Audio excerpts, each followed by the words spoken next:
Hello students. बच्चों, आज हम स्टार्ट करेंगे आपकी हिंदी व्याकरण व्योम जो पुस्तक है उसका पहला चैप्टर वर्ण विचार। तो वर्ण विचार को जानने से पहले हम ये समझ लेते हैं कि सबसे पहले हम ये देखेंगे कि भाषा क्या होती है। मतलब भाषा का मतलब क्या होता है, आप सब जानते हैं, आप प्रीवियस क्लासेस में भी ये पढ़ चुके हैं कि भाषा हमारे जो मन के हमारे विचार हैं या जो भाव हैं वो दूसरों तक हम जिस माध्यम से पहुंचाते हैं वह भाषा है। ठीक है, अन्य शब्दों में हम ये कह लें कि भाषा एक ऐसा माध्यम है जिसके द्वारा हम अपने मन की बात को या जो हम अभिव्यक्त करना चाहते हैं, जो हम बोलना चाहते हैं, वह हम दूसरों के सामने रख सकें। ठीक है, तो सबसे पहले अब ये देखते हैं कि भाषा बनती कैसे है ना। तो भाषा का आधार जो है वो वर्ण ही है। वर्ण क्या होते हैं इसके बारे में सबसे पहले जानेंगे, क्योंकि वर्णों से ही भाषा बनती है। आगे वर्णों के मेल से शब्द बनेंगे और शब्दों के मेल से वाक्य, और फिर वाक्य जो है एक भाषा का रूप ले लेते हैं। तो इसीलिए सबसे पहले ये जानते हैं कि वर्ण किसे कहते हैं। भाषा की सबसे छोटी इकाई जिसके और अधिक टुकड़े न किए जा सकें उसे क्या कहा जाता है? वर्ण। जैसे क, ख, ग आदि। नेक्स्ट है वर्णमाला। वर्णमाला क्या होती है? वर्णों के व्यवस्थित समूह को वर्णमाला कहते हैं। व्यवस्थित यानी क्रम से। अब वर्णों का व्यवस्थित समूह मतलब कि क्रम से सारे उसमें वर्ण लिखे गए होते हैं। जैसे कि उसमें स्वर भी आ जाते हैं और उसमें व्यंजन भी आ जाते हैं। स्वर और व्यंजन ये उसमें सामूहिक रूप से होते हैं और वो सब क्या कहलाती है? वर्णमाला। ठीक है, नेक्स्ट इसमें आता है बेटा वर्ण जानने के बाद अब वर्ण के कौन कौन से भेद होते हैं, कितने भेद होते हैं और उसके क्या नाम हैं। ठीक है, तो वर्णों के भेद में पहला है वर्णों के, हम ये कहेंगे कि वर्णों के दो भेद होते हैं। फर्स्ट वन इज स्वर एंड सेकेंड वन इज व्यंजन। ठीक है, आज हम केवल स्वर के बारे में ही यहाँ पर स्टडी करते हैं। स्वर जिन वर्णों के उच्चारण के समय मुख से बिना किसी रुकावट के हवा निकलती है उसे क्या कहते हैं? स्वर कहते हैं। ठीक है, इनके उच्चारण में किसी अन्य वर्ण की सहायता नहीं ली जा सकती। जैसे अ, आ, ई, उ आदि। दूसरे शब्दों में हम ये कह सकते हैं कि स्वर जो हैं वो स्वतंत्र रूप से बोले जाते हैं। नेक्स्ट है बेटा, अभी तक हमने ये देखा है कि वर्ण जो है वो क्या होते हैं, किसे कहते हैं, और वर्णों के भेद पढ़े हैं, है ना। वर्णों के भेद दो प्रकार के बताए हैं, जैसे कि स्वर और व्यंजन। तो स्वर के भी आगे कितने पार्ट्स होते हैं? 3। ठीक है, स्वरों को भी हम 3 भागों में बांट सकते हैं। वो कौन कौन से हैं? पहला है रहस्व स्वर, जिसमें कि अ, ई, उ, री ये वर्ण आते हैं। ठीक है, कहने का मतलब ये है, इसका मीनिंग, इस शब्द का, रहस्व शब्द का जो अर्थ है वो होता है कम। यानी इन वर्णों के उच्चारण में हमें बहुत कम समय लगता है। ठीक है, उच्चारण में यानी इन वर्णों को जब हम बोलते हैं तो हमें बोलते समय जो है इसमें बहुत कम लगता है। नेक्स्ट पार्ट है दीर्घ स्वर, है ना। पहला ह्रस्व स्वर, दूसरा आ रहा है दीर्घ स्वर। अब दीर्घ स्वर कौन से होते हैं? दीर्घ स्वर वे होते हैं जिनका उच्चारण करते समय हमें रहस्व स्वर से दुगुना समय लगता हो। कितना? डबल। ठीक है, अब जैसे आ, बड़ी ई, बड़ा ऊ, औ। ठीक है, यहाँ पे छोटा ए है और छोटी ई। ठीक है, तो यहाँ पर हमें कम समय लग रहा है। अब जब हम उसको आ करके बोलेंगे, बड़ी ई, ऊ, तो इसमें थोड़ा सा समय ज्यादा लग रहा है। यानी रहस्व स्वर से दोगुना समय लगता है जिन स्वरों के उच्चारण में, उनको हम दीर्घ स्वर कहते हैं, और वो है आ, बड़ी ई, बड़ा ऊ और औ। थर्ड वन इज प्लुत स्वर। प्लुत स्वर क्या होते हैं कि जिन स्वरों का उच्चारण करते समय हमें दीर्घ स्वर से भी ज्यादा समय लगे, या कह लो कि रहस्व स्वर से 3 गुना समय लगता है। यानी सबसे ज्यादा समय जो है वो प्लुत स्वर के उच्चारण में लगता है। ठीक है, अब जैसे इसको हम अंग्रेजी के एस अक्षर से भी इन शब्दों को लिख सकते हैं। जैसे कि हम बोलेंगे ओम, तो खाली ओम नहीं बोल रहे हैं, हम बोल रहे हैं ओम। ठीक है, तो इसमें जो स्वर है वो हम थोड़ा खींचकर बोल रहे हैं, तो ये जो है प्लुत स्वर कहलाते हैं, क्योंकि इसको ज्यादा समय लग रहा है रहस्व स्वर और दीर्घ स्वर के मुकाबले। ठीक है, तो रहस्व स्वर, दीर्घ स्वर और प्लुत स्वर, ये 3 प्रकार के स्वर हैं। किसके? स्वर के 3 भेद कहे जाते हैं। क्लियर है यहाँ तक? चलिए नेक्स्ट पढ़ते हैं। नेक्स्ट है अयोग वाह। आपको पता है बेटा हिंदी में 11 स्वर होते हैं, ठीक है। तो उन 11 स्वरों के अलावा 2 इसमें अयोग वाह भी होते हैं। वो कौन कौन से होते हैं? अंग और अह, ठीक है। तो अयोग वाह के बारे में हम यहाँ पढ़ेंगे। अयोग वाह अनुस्वार, ठीक है। अनुस्वार का मीनिंग है ये बिंदी, और दूसरा है विसर्ग जिसमें 2 बिंदी लगी होती हैं, इसको कहते हैं, ठीक है। तो अयोग वाह में क्या क्या चीजें आती हैं? एक तो बिंदी, जैसे अंग और अह। अंग में अ के ऊपर बिंदी है और अह में अ के जो बाद में 2 बिंदु लगे हुए हैं जिसको हम विसर्ग बोलते हैं, ठीक है। तो ये अयोग वाह कहलाते हैं, क्योंकि यह न तो स्वर के अंतर्गत आते हैं और न ही व्यंजन के अंतर्गत आते हैं, लेकिन यह स्वर के अंत में अवश्य आते हैं। जैसे अंग और अह, जो स्वर हैं सारे, ए आ छोटी ई बड़ी ई छोटा ऊ बड़ा ऊ, ये सारे स्वर हैं, इनके अंत में अंग और अह आते हैं, जिन्हें हम क्या कहते हैं? अयोग वाह कहते हैं। और इनको हम किस प्रकार से चिन्हित करते हैं? बिंदी, अनुस्वार, ठीक है। और 2 बिंदी जहाँ पे जो वर्ण के बाद में लगती है उसे बोलते हैं विसर्ग। ओके, अब अनुस्वार और अनुस्वार और विसर्ग में से सबसे पहले हम समझते हैं अनुस्वार को। ओके, अनुस्वार के उच्चारण में अंग की ध्वनि मुख से निकलती है, ठीक है।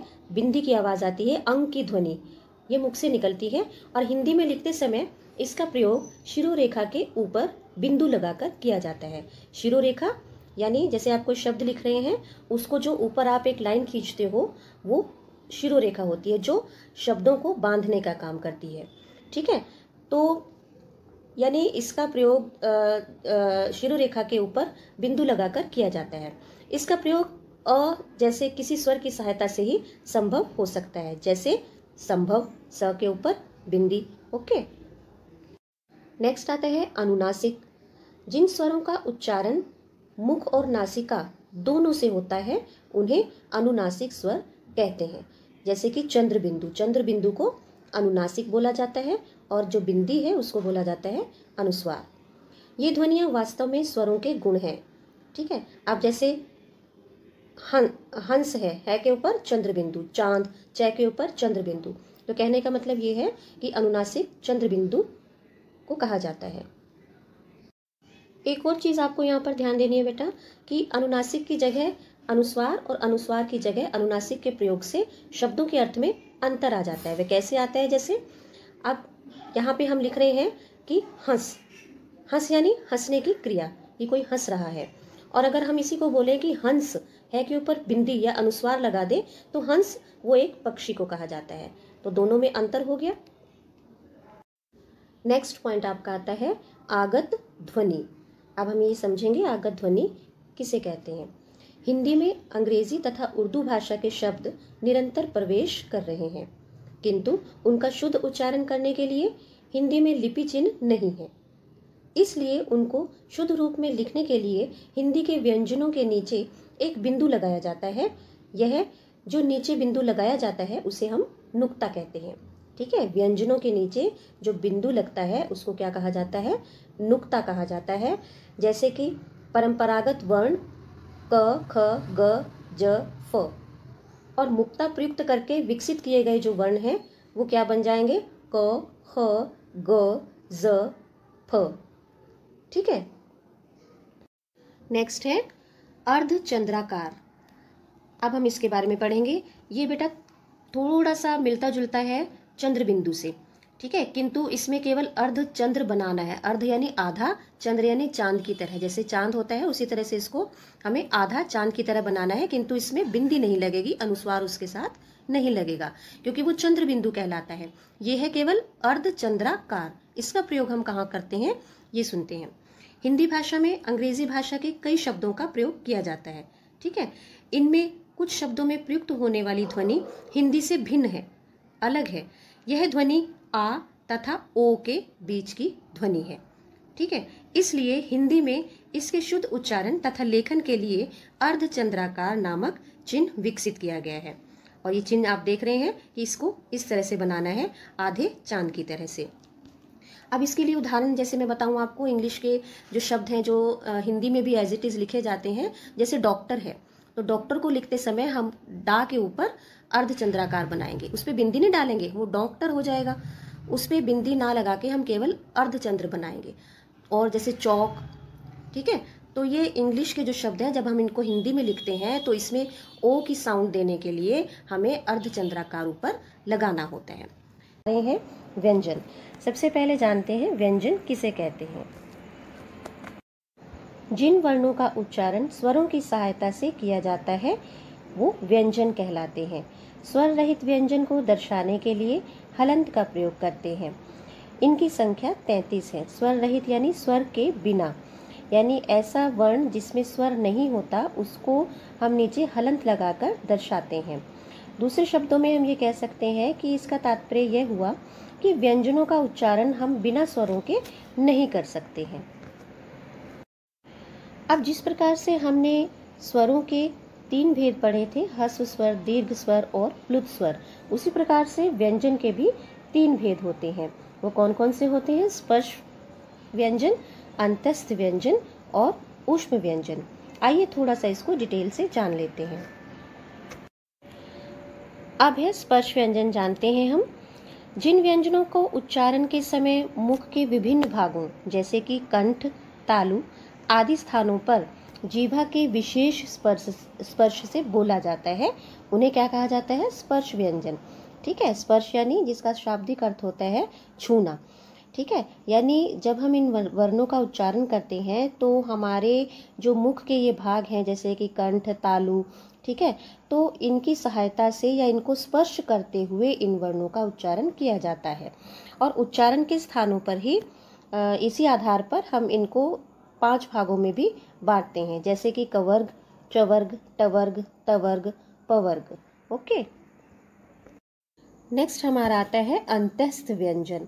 इन वर्णों के उच्चारण के समय वायु मुख के किसी भाग को स्पर्श नहीं करती और उसकी गति भीतर की ओर होती है। और इन वर्णों की संख्या 4 होती है। और कौन से वर्ण हैं ये? य, र, ल, व। तो जैसे कि इसका शाब्दिक अर्थ है अंतस्थ, इसका शाब्दिक अर्थ क्या है? बीच में।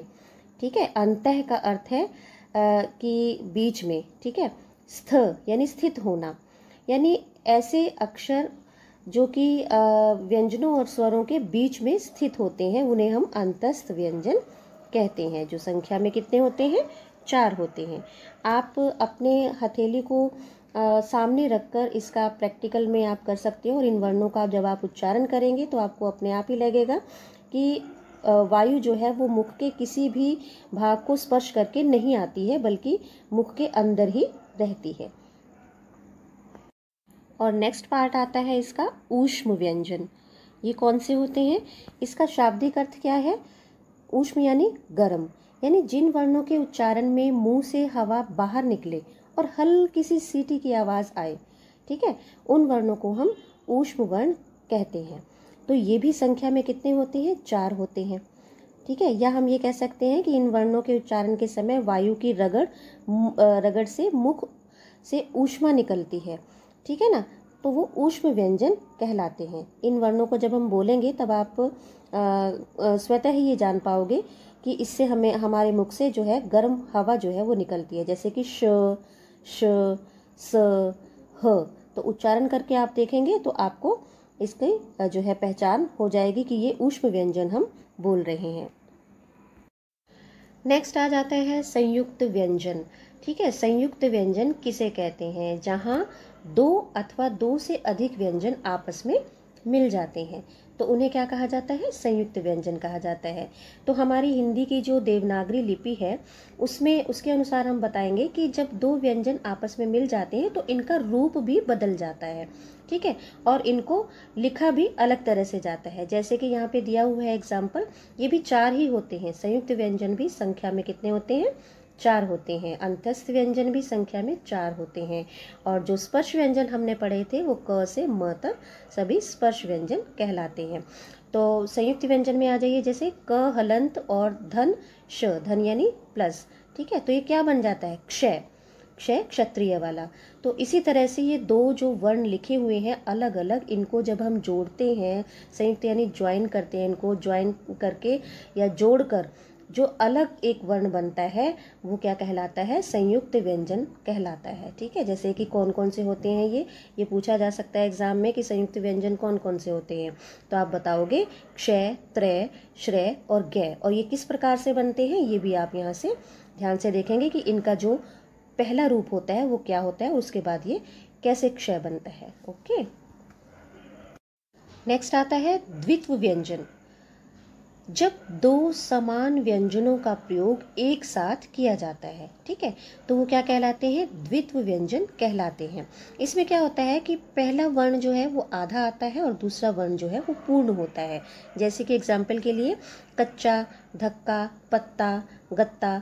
ठीक है, तो इस तरह के व्यंजन जहाँ पे एक वर्ण जो है वो आधा हो और दूसरा वर्ण पूर्ण हो, वो क्या कहलाते हैं? द्वित्व व्यंजन कहलाते हैं। दो भिन्न व्यंजनों का प्रयोग भी एक साथ किया जाता है। इनमें एक स्वर रहित और एक स्वर सहित होता है। स्वर रहित यानी स्वर के बिना, और दूसरा स्वर सहित यानी स्वर के साथ, जैसे कि कष्ट, मुक्त आदि। नेक्स्ट आपका जो टॉपिक है ये है आपका वर्ण विच्छेद। ठीक है, that is most important part of this chapter. Okay, तो वर्ण विच्छेद यानी वर्ण को अलग करना। विच्छेद का मीनिंग क्या होता है? अलग करना। तो इसे हम ऐसे समझेंगे कि किसी शब्द में छिपी ध्वनियों को अलग अलग करना ही वर्ण विच्छेद कहलाता है। ठीक है, कोई शब्द दिया है, जैसे कि यहाँ पे आपको बाजार शब्द दिया है, तो इसको हम इसके अंदर कौन कौन सी ध्वनि आ रही है, कौन कौन सी साउंड आ रही है, वो अलग अलग करके जब हम इसको लिखेंगे तब हमें पता चलेगा। तो इसी प्रकार किसी भी शब्द में छिपी ध्वनियों को अलग अलग करना ही क्या कहलाता है? वर्ण विच्छेद कहलाता है। अब जैसे बाजार है, इसका हम एग्जाम्पल देखेंगे। ब, ठीक है, ब जो है वो व्यंजन है, और ब धन आ, बा। तो बा की साउंड जब आ रही है तो उसमें ब धन आ, तभी तो बा बनेगा। ठीक है ना, तो ब धन आ, बा। उसी तरह से फिर ज, जा, ज, जा, आ, तो यानी इसमें भी आ की ही ध्वनि आ रही है, तो प्लस करके हम लिखेंगे आ, तभी वो पूरा क्या बन जाएगा? जा, बा, जा। ठीक है, फिर लास्ट में है र, तो र में भी अ की साउंड आ रही है। ठीक है ना, अ स्वर आ रहा है, तो र के बाद प्लस करके हम लिखेंगे अ, तभी वो पूरा र बनेगा। ठीक है, तो इसी तरह से वर्ण विच्छेद से हमें पता चला है कि बाजार शब्द में कौन कौन सी ध्वनि आ रही है। क्लियर? यहाँ एक और इम्पॉर्टेंट बात आप ध्यान रखेंगे कि जब आप वर्ण विच्छेद करते हैं तो वर्ण विच्छेद करते समय जो हलंत लगेगा वो केवल व्यंजन के नीचे ही लगेगा। ठीक है, जो व्यंजन होते हैं उन्हीं के नीचे हलंत लगेगा, और जितने भी आपके स्वर इसमें आ रहे हैं, ठीक है, जैसे कि आ, छोटी ई, बड़ी ई, बड़ा ऊ, छोटा ऊ, ये सब जो है ये क्या है? स्वर हैं। ठीक है ना, तो जितने भी स्वर होंगे उनके साथ उनके नीचे हम हलंत नहीं लगाएंगे वर्ण विच्छेद करते समय। हलंत कहाँ लगेगा? केवल व्यंजनों के नीचे।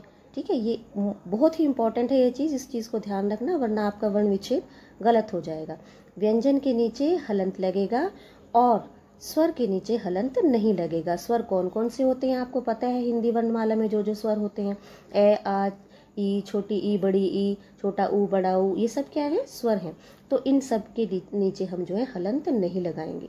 ओके, उसी तरह से आगे इसी तरह आप इसको भी आप एक्सप्लेन कर सकते हैं। जैसे कोई भी ले लो, इसमें फिफ्थ वाला ले लो। अब आप विकसित है, ठीक है, विकसित में व के नीचे हलंत लगा दिया, उसके बाद प्लस करेंगे, किसकी साउंड आ रही है? छोटी ई की। वह पे छोटी ई लगी है ना, तो वह पे छोटी ई की, वी, ई साउंड आ रही है तो छोटी ई लग जाएगा। व के बाद हलंत लगा के और फिर प्लस करके इसमें लिखेंगे हम छोटी ई। ठीक है, फिर उसके बाद लिखेंगे क के नीचे हलंत लगाएंगे। क्यों? क्योंकि क क्या है? व्यंजन है, तो जितने भी व्यंजन हैं उनके नीचे हलंत लगाते चले जाएंगे। और क के अंदर साउंड किसकी आ रही है? अ की, क्योंकि और कोई मात्रा तो नहीं है। क की अपनी आवाज़ क्या आ रही है? अ, क, अ, तो ये साउंड आ रही है, तो वो साउंड इसमें प्लस करते चलेंगे। उसी प्रकार से स लिखा है, स के नीचे हलंत लगा दिया क्योंकि वो व्यंजन है। और स में किसकी साउंड आ रही है? छोटी ई की, सी। ई, है ना, छोटी ई की साउंड आ रही है, तो प्लस के बाद हम छोटी ई लगा देंगे। उसी प्रकार आगे त के नीचे फिर हलंत लगेगा और फिर प्लस करके त में साउंड किसकी आ रही है, त अ। ठीक है, तो इसको प्लस करके अ, तो ये पूरा आपका शब्द क्या बन जाता है, विकसित। ठीक है, तो इसी प्रकार आप इस चीज़ की बेटा प्रैक्टिस करेंगे तभी आपको ये सब चीज़ें क्लियर होंगी। आप रफ कॉपी लें और रफ कॉपी पे अपनी बुक में से देखें कि वर्ण विच्छेद के कुछ ऐसे शब्द लें, सेलेक्ट करें उनको और उनका वर्ण विच्छेद करके देखें कि इसी के अकॉर्डिंग जैसे मैंने आपको बताया है आप कर पा रहे हो या नहीं। ओके, मैं आपको वर्क के लिए भी दूंगी कुछ शब्द, तो वो आपको अपनी नोटबुक में करने हैं। ओके, तो ये आपका चैप्टर कंप्लीट हो गया। Thank you.